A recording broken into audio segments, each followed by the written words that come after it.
And that right there was one of the most magical and unforgettable moments I've ever experienced in a video game. Atsu's leap into the Yotei grasslands, driven by one goal, avenging the death of her family, is pure cinematic gold. Everything about this intro just clicks. The tension in the air, the soundtrack syncing with every gallop. It's like watching a balletic dance unfold. Ghost of Yotei was my most anticipated game of the year, carrying a heavy weight of expectations with the exceptionally high bar Sucker Punch set with Tsushima. And this scene set the tone for everything that followed. And throughout the 50-odd hours I've spent with the game, that feeling just never faded. This video takes a comprehensive look at Ghost of Yotei, divided into 5 chapters. We start with the game's technical brilliance, explore its meditative open world, cover the side contents and tales, talk about the gameplay side of things, and finally, dissect Atsu's tale of vengeance. I'll conclude by analyzing why this game is one of the finest video game experiences worth having and stands out as my definitive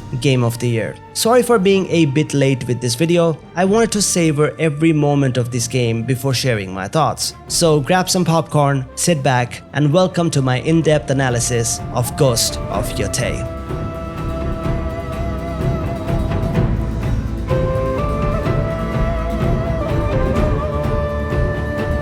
I could have jumped straight into the open world, but honestly, the technical side of this game is one of its most impressive features, and it's where I really hope to see a big leap forward. Honestly, I'm just gonna say it. Ghost of Yotei is the most stunning video game I've ever played. For me personally, this game has surpassed Forbidden West and Red Dead Redemption 2, both of which I've considered two of the most technically impressive open world games out there. More so than Tsushima, every second of this game feels like a painting in motion. You could take a screenshot anywhere and it would make a perfect wallpaper. This might not surprise many, since Tsushima was also one of the best looking open world games from last generation, but it had its rough edges. Ghost of Yotei fixes that. Tsushima was all about art direction and style. It was all about cramming effects such as blowing leaves and reactive pampas grass and colors on the screen to grab your attention. But this game not only nails that, but also adds layers of technical fidelity and realism on top of it. The visuals in this game are downright distracting. There are moments I completely forgot I was supposed to be playing and not just standing on high points taking in the scenery. I've spent hours in this game just walking around, taking in every inch of the world. It honestly feels like every part of it was handcrafted to perfection. I want to show you 2 quick examples that completely blew my mind while playing this game. First, the vista you are seeing right now.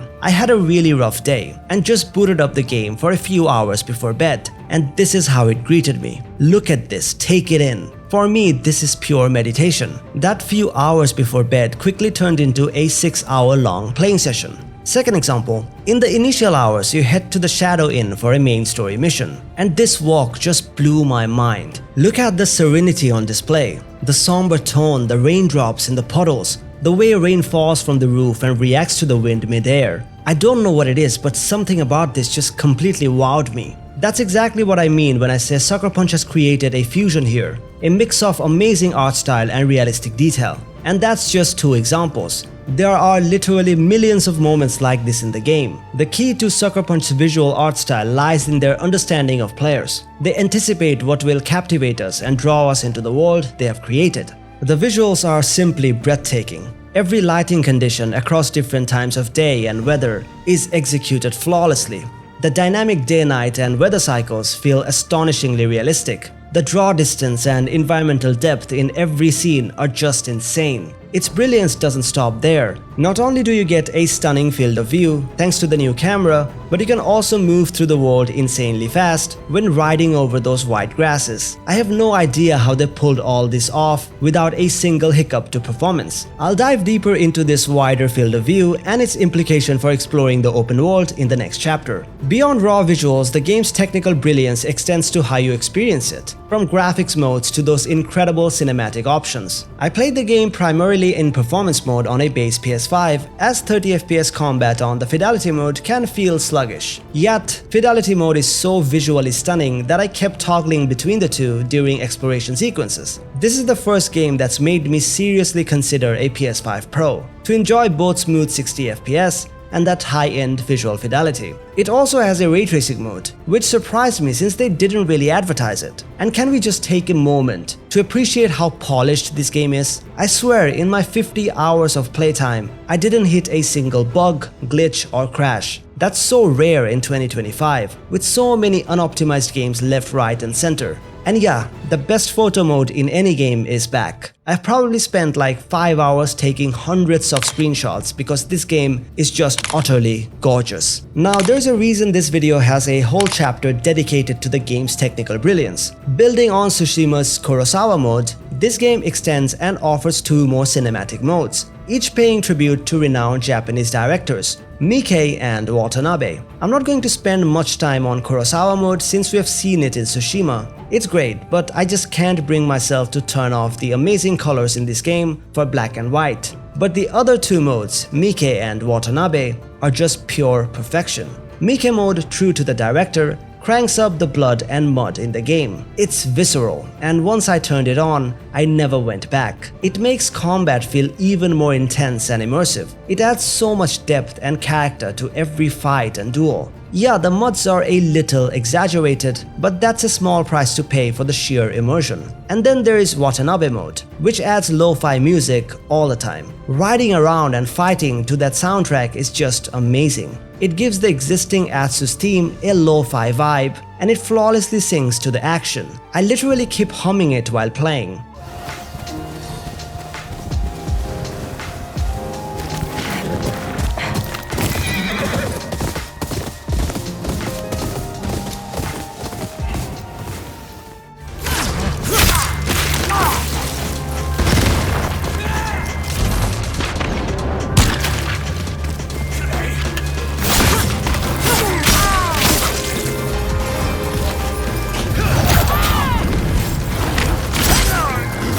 I strongly recommend enabling both modes. They transform the experience and elevate immersion to an entirely new level. To wrap up the technical talk, the biggest technical improvement is in the game's cinematics. If you saw my Ghost of Tsushima retrospective, which I highly recommend you do to better understand my standpoint, this needed a big upgrade, and they delivered. The cutscenes now are incredible. The facial animations of the characters, the direction and camera work, the sound design, it is full of style and charisma. It now lives up to the flagship PlayStation exclusive name. And it's not just the main story cutscenes. Even interactions with NPCs and shopkeepers around the world feels more polished and not immersion breaking like it used to. So yeah, Ghost of Yotei from a technical standpoint is nothing short of a masterpiece.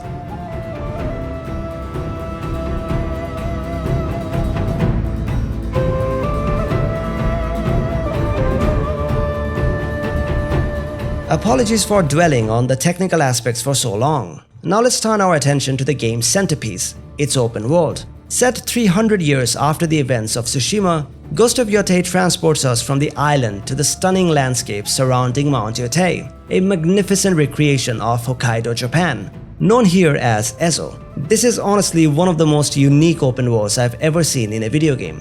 The moment I first stepped into Yotei's vast grasslands, I actually asked myself, that's it? It's just open fields stretching endlessly with very little point of interest, and the majestic Mount Yotei always standing tall in the backdrop. But that was just a facade. Beneath those wide open stretches of beauty lies something deeper, vertical expansiveness. Those mountains in the distance aren't just there for show. You can actually explore them, climb them, and yes, even scale Mount Yotei itself. I was honestly surprised by how much climbing there is in this game. Sure, it makes sense for a world built around mountains, but I didn't expect this much. It's basically open world Uncharted 4 with how often you are scaling cliffs and peaks. On top of that, you can actually slide around like in Uncharted 4 and use your grappling hook. Yet, despite the amount of climbing, it feels magical. My first ascent of Mount Yotei stands out as one of the most memorable moments in the entire game. I don't really know how to put it into words, but Ezo feels way smaller than Tsushima. Even though they say it's about the same size, and I can't say they're lying either. Tsushima has 3 big regions, but Yotei has 7 smaller ones. And I'm not complaining, it actually feels like a significantly more vast and varied open world. Each region has its own personality and story to tell. The tone of the game really shifts every time you visit a new region. For instance, The main story introduces the Ishikari Plain, and I was stunned. It's a completely distinct world within the larger setting. The color palette changes, the weather changes, the culture changes, even the way of life of the inhabitants changes. And I never got that feeling in Tsushima. And it's not just the region themselves, the structures and areas inside them are unforgettable. I can literally pick one from each region that always grabbed my attention. Oshima Coast, for example, is one of the late-game regions that's currently under invasion. But even then, it's absolutely stunning, colorful, mythical, and magical all at once. The Matsumae Castle, with its cherry blossom showers, genuinely dropped my jaw when I first saw it. And there's this temple nearby. It's so peaceful and meditative, perfectly capturing the calm and stoic essence of Japan. The settlement and inns we explore, whether that be on main quest or side quests, are just stunning and feel so alive. They've made some serious improvements in world building. Everything about it, from the majestic open fields to serene waterfalls, snow-capped mountains, frozen lakes, and bamboo forests, is just something else. Everything feels so carefully crafted, like it's been cherry-picked. The world is brimming with hidden sights, vistas, and secrets. Thanks to its vertical expansiveness, much of its beauty is concealed, which makes discovering it even more rewarding. My favorite region has to be the Yotei grasslands. The insane field of view and how Mount Yotei feels like its own character. Wherever you are in the Yotei grasslands, you can see Mount Yotei. And hey, Atsu totally agrees with me on that. Of all the places I've traveled, Deshio Ridge has the most beautiful mornings. There's only one place better. Your home? When the sky's clear, you can see Mount Yotei. Of course, what made Ghost of Tsushima's exploration so unique was how the world guided you with animals, nature, and visual cues. It guides you and holds your hand without you even realizing it. That same philosophy applies here and is taken to the next level, making this easily one of the most immersive open-world experiences ever. And it starts with the new cameras, with its insane field of view.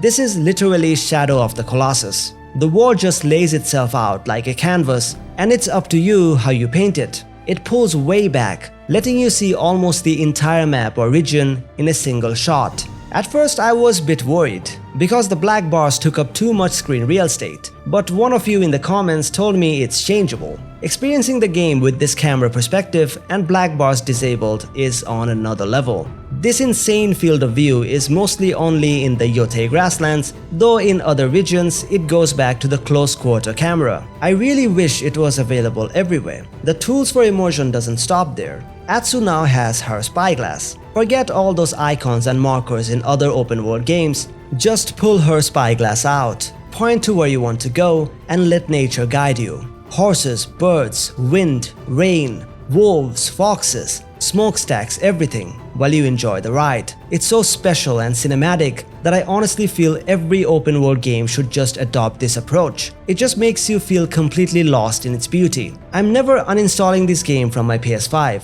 I want to come back to it every once in a while. The open world is so distracting in the best way. To sum it up, Ezo in Ghost of Yotei is right up there with the best open world games ever. Think back to your first visit to Saint Denis or Rhodes in Red Dead Redemption 2. I experienced that same sense of awe multiple times, easily in double digits while playing this game. What you do in this world, the things you find in this world are so compelling, and how it all masterfully connects to Atsu's journey and her tale of vengeance is one of its biggest strengths. Speaking of which, let's get into that.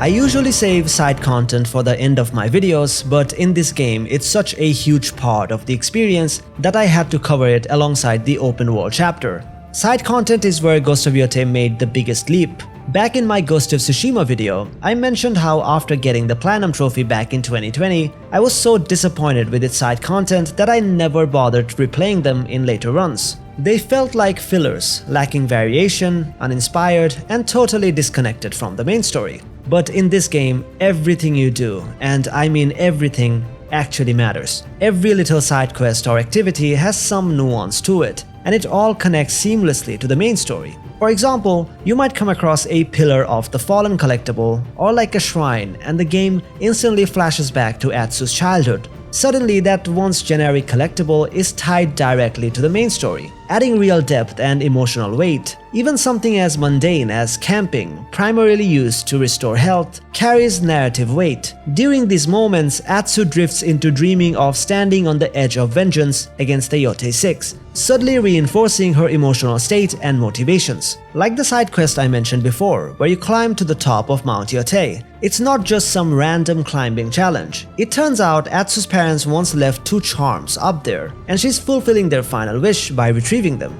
I've never seen an open world game do something like that. It's honestly incredible how much thought has been put into every single activity. Every game should learn and copy from this, in my opinion. When it comes to the tales, side tales, mythic tales, sensei tales, and the biggest new addition, bounties, they've all gotten massive improvements. This was actually one of the things on my wish list after playing the previous game, and I'm happy to say they nailed it. I'll say it straight. Every single tale in this game is just as important as the main story. Not only do they help make your character stronger with better weapons, throwables, and attires, but they also tell incredible stories. Don't just rush through the main story like in a lot of other games. Do everything. That's my recommendation. For example, the sensei tales unlock and teach you how to use all the new weapons. You could actually beat the main story without even getting key weapons like the Yari or Kusarigama if you skip them. And once you unlock the weapons through sensei tales, you can do even more. Upgrade them, unlock new takedowns and finishers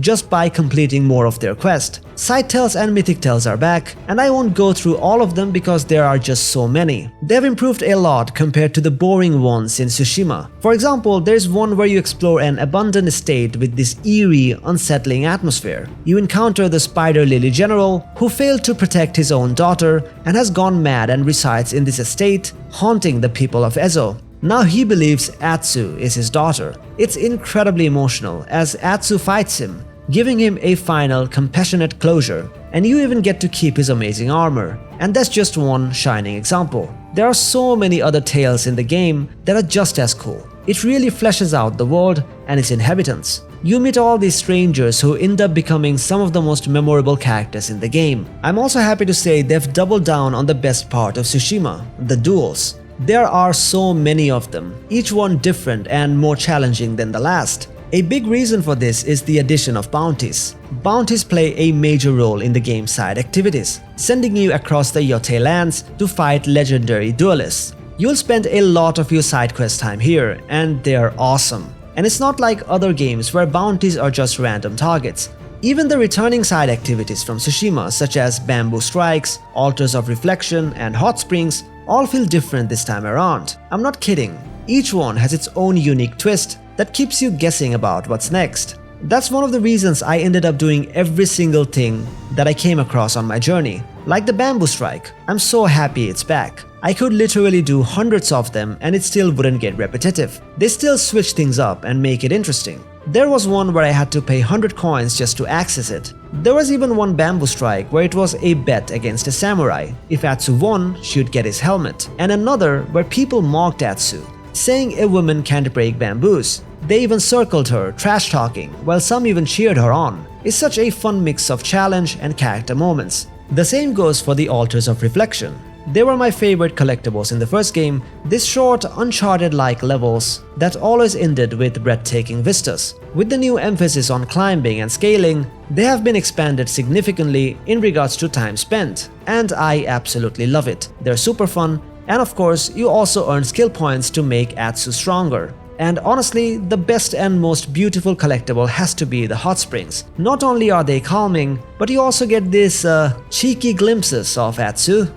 It's so beautiful. Moving on, I'm not a huge fan of the animal-based collectibles like the Fox's Dens and Wolf's Dens. Sure, they've switched things up compared to the first game, but they still get repetitive after a while. The Wolf's Den is kinda cool though. It unlocks more features for your trusted ally. Out of all the new types of activities and collectibles, the ones I really love are the Sumi painting, shamisen songs, and Zeni Hajiki. Take the Sumi painting for example. It's super calming as Atsu sits down to draw a scenic spot and even get cool cosmetic items like headbands. The shamisen songs are another favorite, beautifully tying into the main story since Atsu learned them from her mother, and it shows flashbacks of her playing as a child. Zeni Hajiki is a new gambling minigame that plays a bit like pool, and it's really fun. I spent quite a while on it. Another thing I've spent a lot of time on is customizing Atsu. You can really make her your own with tons of hats, armors, headbands, and dyes for both weapons and armors. It adds so much to the immersion. You've probably noticed from my footage how often I switch up her outfits. I do think the base yellow outfit looks best in most scenarios and cutscenes, but when I'm exploring, I love the crimson kimono and the mercenary attire, especially with all the dye options. It gives Atsu such a classy look. What I don't love is how messy some outfits get when upgraded with overlapping armors and capes. Hopefully they fix that in a future update. So yeah, the side content in Ghost of Yotei is just so good that I can't wait to finish this video and get back to playing more. I'm really close to the Platinum trophy and I highly recommend doing all the side content. It all feels meaningful and you won't feel like you're straying away from the main story. It's all tied together by this one thread, and the whole thing just feels like an experience you really have to live through.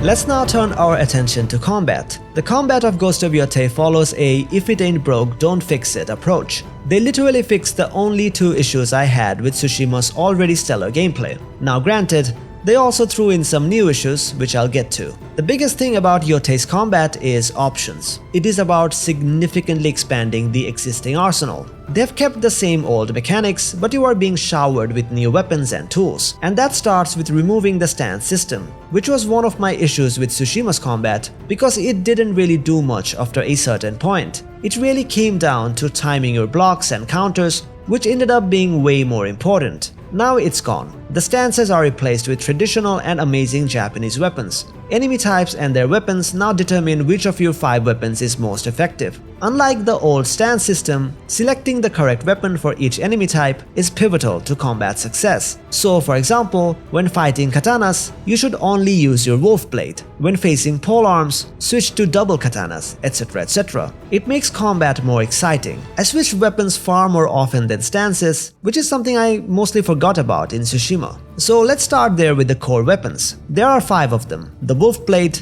dual katana, kusarigama, yari, and odachi. Honestly, I think there's one weapon too many here. If I could remove one, it would be the odachi. It's gigantic and very powerful, but also just doesn't add much to the combat in my opinion. It's too slow and doesn't really fit the fast, agile playstyle of Atsu. Swapping to the odachi always felt cumbersome as well, so I rarely if ever used it. But that's not a bad thing at all. It's just another option that's there if you want to use it. Moving on to the yari, basically a spear. This one's super satisfying to use. It's really fast, great for quick thrusts and sweeps, and I love how it gives you extra reach. You don't have to get too close to enemies, which makes it really handy during duels. It's best used against enemies with kusarigamas. You can keep them at a safe distance while still landing fast, precise hits. Then there are the katanas, the dual katana and the wolf blade. There's not much to say about the wolf blade, it's the classic go-to weapon. You can use it in almost any situation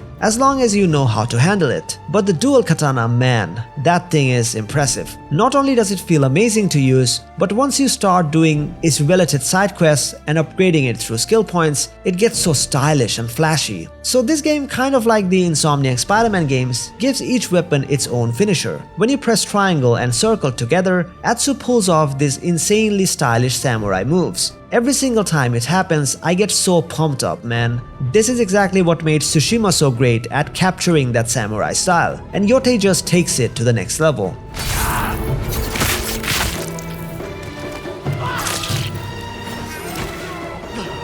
And speaking of capturing that samurai style, nothing does it better than the kusarigama. That right there is hands down my favorite weapon in the game. The kusarigama is perfect against shielded enemies and for crowd control. It just tears through them like paper. It's insanely satisfying. And the finisher, oh man, it's cinematic as hell. Atsu pulls the enemy in, does a full crouching 360 as she cuts their throat open. It's honestly a work of art. And the Kusarigama's wrath doesn't stop there. It's also amazing for stealth. Beyond your normal assassinations and chain kills, it gives you another awesome option. Honestly, I use it in almost every combat scenario. To help out in combat, ranged weapons and throwables have made a return. Not much has changed here. You can still make almost all your weapons fiery for extra damage. Smoke bombs are back to stun enemies, along with a new addition called Metsubishi, which stuns enemy for a shorter period of time. As for ranged weapons, your bow and arrow is back too, with both long and short versions. I didn't use them as much this time around, since there are so many weapons now, but during stealth they're still super useful. The biggest new addition to the ranged arsenal is the rifle and pistol. I think it's called the Tanegashima and Tanzutsu. Sorry if I totally butchered that spelling. Another thing that helps in combat is the Onryo's Howl. At first I thought it replaced the Ghost Dance, and I was kinda pissed because the Howl is pretty meh. I was so ready to come into this video and just call out Sucker Punch for doing that. But the Ghost Dance does actually return, and it's such a cool moment for the story. I'll talk more about that in the story chapter of this video.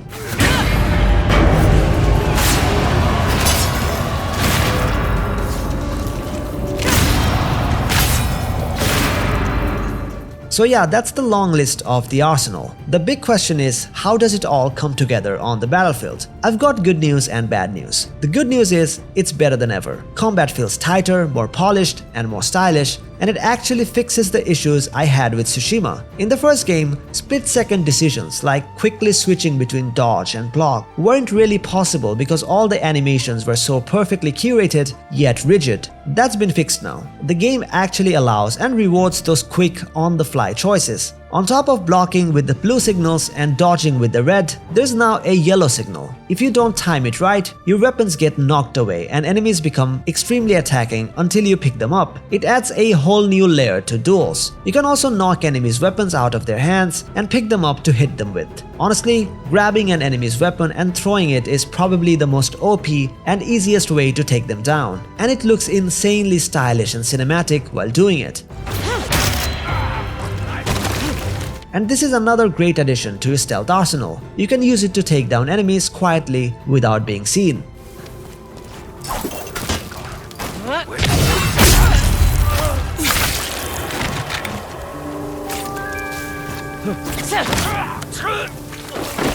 Now for the bad part. The combat is very similar to the first game, which actually surprised me. If you watch the gameplay footages, it looks really different, but it's really not. It's basically a refined version of Tsushima. That might work for some people and not for others. Personally, it works for me because I loved the combat in the first game. I thought it was almost perfect. But like the first game, it's very much a numbers game. The game just keeps throwing enemies at you one after another. So really, it's the duels that steal the show again. Those focused, patient fights against legendary enemies are the absolute highlight of the combat. Another downside is that stealth hasn't improved much. It wasn't great in the first game and is not really much better here. Sure, you've got more tools to play with, the Kusarigama, throwing enemies' weapons back at them, using the bow and arrow sometimes, and pulling off smooth assassinations while moving as Atsu, and that's fun, but at the end of the day, it still feels very similar to the first game. Overall, the combat is a refined and expanded version of Tsushima's already great system, and for me, it works wonders. There's always something exciting to do with all the options you are given. Plus, it gets so stylish and cinematic, putting again so much respect to the samurai culture. Honestly, it's literally aura farming.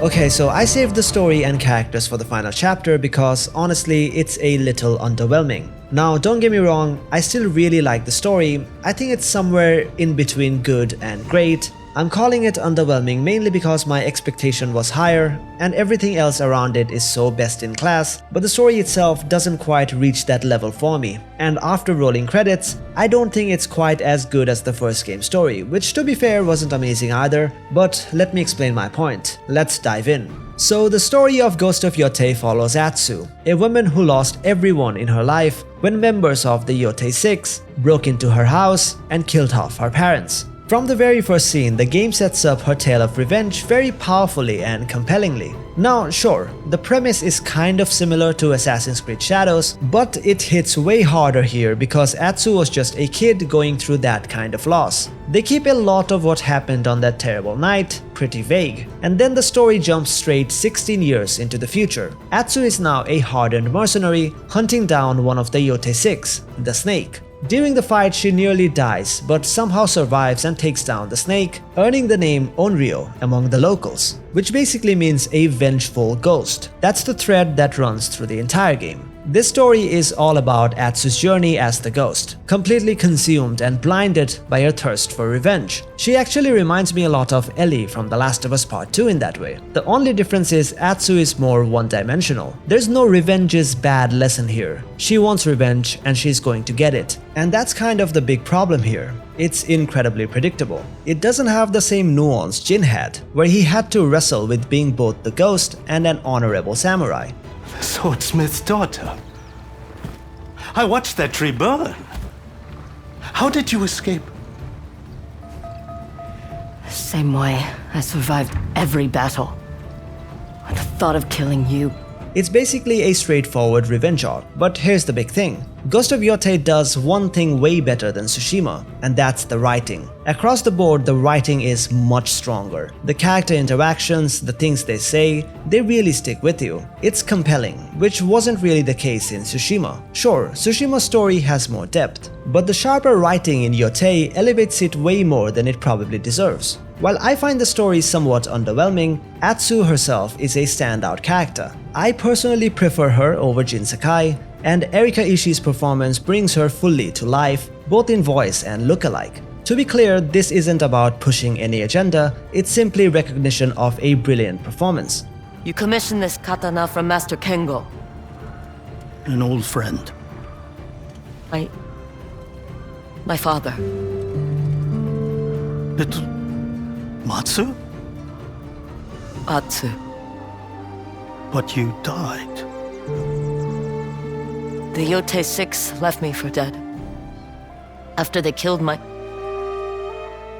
She perfectly captures Atsu's pain and struggles with remarkable depth. One thing this story absolutely nails is how it keeps going back to that night of the burning tree, every time showing us a bit more of what really happened. And man, each flashback just makes you angrier and angrier. You really start to feel her pain and understand why she's so hell-bent on revenge. Atsu keeps track of every member of the Yōtei Six on a cloth tied to her body, crossing off each one as she kills them. This becomes one of the story's standout moments, with each mark offering a satisfying sense of progression and impact.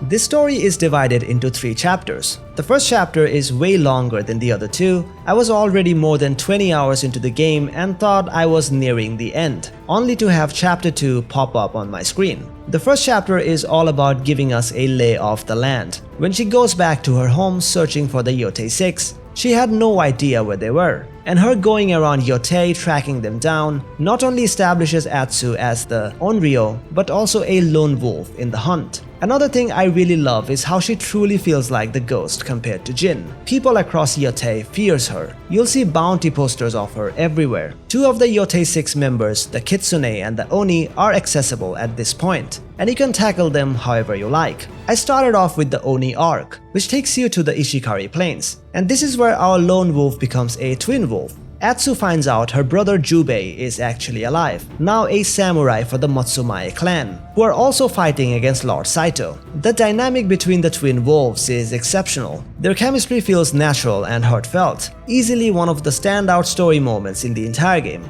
It's me. You don't recognize your own brother.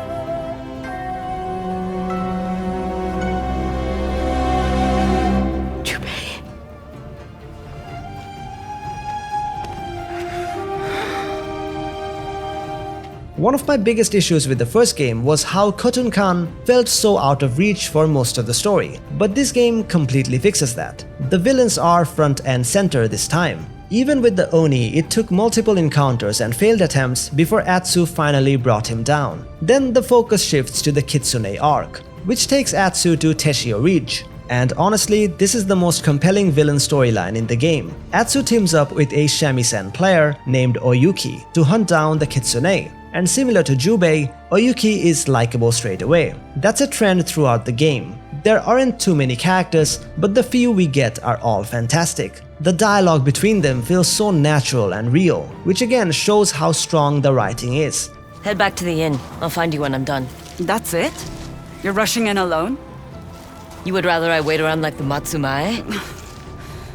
I didn't think so. I don't even know your name. Atsu. Atsu. And this is where one of the game's biggest twists hits. We find out that Oyuki was actually the original Kitsune present that night. It definitely caught me off guard, but I'll be honest, the reveal itself was kind of messy. I was a bit lost at first until the flashback came in to explain how the then Kitsune tried to help Atsu escape but couldn't save her family. This moment really cements Atsu's vengeful spirit. She just can't forgive Oyuki for that betrayal. Still, they eventually join forces to take down Dojun, the new Kitsune, and it's such a powerful payoff. I will never forgive the Kitsune.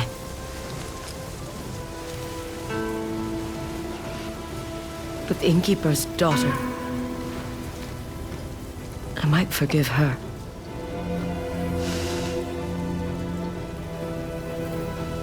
Thank you.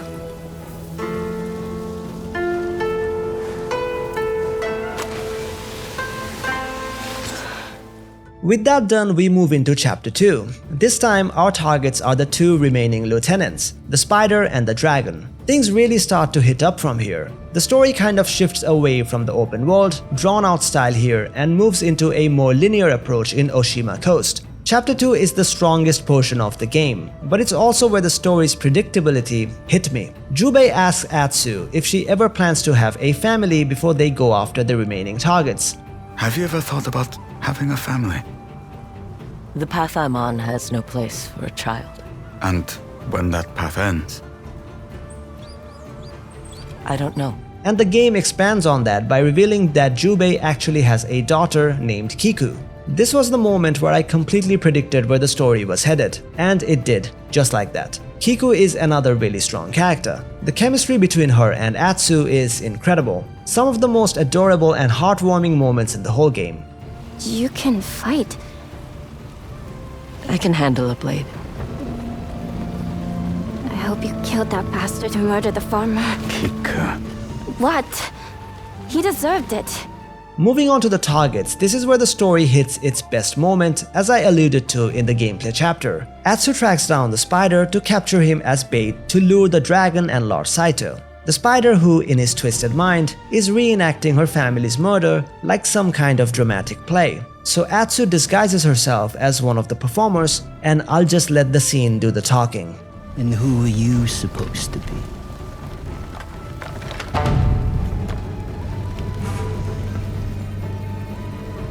It's the swordsmith's daughter!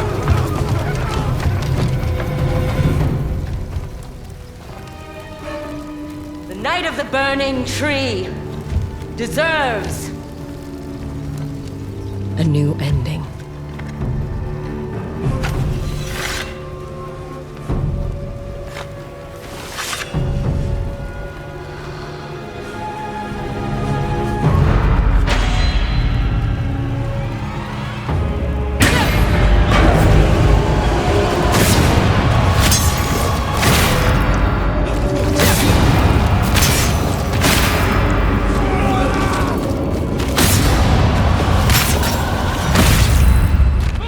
Man, that scene was everything Atsu is about in the game. You can feel her rage, and it's like she has hit a point of no return. She's fully chosen her path, and for the first time you actually see her feel ashamed right in front of Kiku. Kiku, go home with Oyuki. But... oh, that blood. It's not mine. You killed them all? After all that insanity, the game actually slows things down. Kind of a calm before the storm moment. And I really liked that the four main characters just sit together in that meditative temple and have a quiet, heartfelt chat. But then all hell breaks loose. The Matsumai order a public execution of the spider, which triggers a devastating attack on the clan's castle. And as I mentioned before, Atsu is already too far gone down the bloodthirsty path. When it comes down to choosing between saving her niece, Kiku, or chasing her revenge on the two Saito sons, she picks revenge. Again, this whole scene instantly reminded me of The Last of Us Part 2, when Ellie chooses to go after Abby instead of saving Tommy. I can't help but see the parallels between these two stories. Let it go, sister.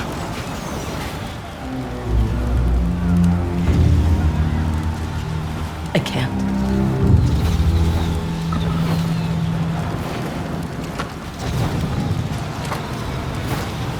Just like Ellie's choice, Atsu's decision also comes with consequences. It leads to the capture of Jubei and Oyuki. Thankfully, Kiku survives and they make it back safely to Atsu's home. And again, going back to that whole predictability thing, we all kind of know where chapter 3 is heading. Atsu goes after Lord Saito to save her brother and Oyuki with a little help from the spider. Of course, she manages to rescue them and it all builds up to the final showdown at her home. Atsu versus Lord Saito. One last duel against the leader of the Yōtei Six. Of course, Jubei gets killed here and Atsu finally takes down Lord Saito, driving her katana straight through his chest and into the tree behind him. It's a brutal but poetic moment, a really nice throwback to how Jin Sakai finished off Khotun Khan.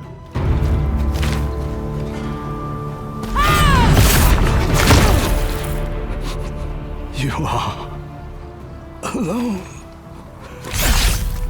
And yeah, I think we all saw this coming. Jubei's death and even the ending itself didn't hit as hard because it was so predictable. You could tell from miles away that it was gonna be Atsu and Kiku together in the end, just like I mentioned before. Now, being predictable doesn't make a story bad. It just means it doesn't leave that same lasting punch. For example, remember how emotional Jin and Lord Shimura's final duel was in Tsushima? That moment stuck with me. Sadly, this one doesn't hit on that same level. But overall, it's still a really good story. Atsu is a phenomenal character. I genuinely cared about her journey, her motivation, and everything she's been through. Honestly, I like her more than Jin Sakai, I really do. Her small but great group of supporting characters really stand out. Each of them adds something memorable to her journey. It's just that the predictable nature of the story, even with all its strongest moments, makes it feel a bit underwhelming. So yeah, Ghost of Yotei is just a wonderful piece of art. It's an experience made with so much love and care, where every single second you spend feels special. I can't say that about most open world games. This might sound like high praise, but playing Ghost of Yotei really reminded me of my time with Red Dead Redemption 2. I spent hundreds of hours in that game, and it never once got boring or repetitive, and that's exactly how I felt here. From a breathtaking open world that's a masterclass in world building, to a pinnacle of technical brilliance, to refined gameplay, amazing side content, and a good, albeit predictable story, Ghost of Yotei ties it all together beautifully to create an experience that will stay with you for a lifetime. I can't wait to jump back in. Sucker Punch, if you're listening, please give us DLCs, give us New Game Plus. I want to see it all again. For me, this is clearly my game of the year. Sure, I know it might not win. This is a packed year with games like Expedition 33 and Hollow Knight Silksong, but this game does almost everything I want in a video game. What are your thoughts on Ghost of Yotei? Love it? Hate it? Let me know in the comments. And yes, I know there's a political angle to this game now, but I personally separate the art from the artist. The same reason I played Hogwarts Legacy. Some of us just want to play a great game, and this is a great game. Okay, that was a long video. If you made it this far, I'd really appreciate it if you liked and subscribed. This channel has finally got to 1000 subscribers, and I also got monetized, so I really appreciate your generosity. Thank you so much for your time. This is Rakzplayz, signing off. Are you lost? I'm looking for some old friends. The Yōtei Six. Show her the door.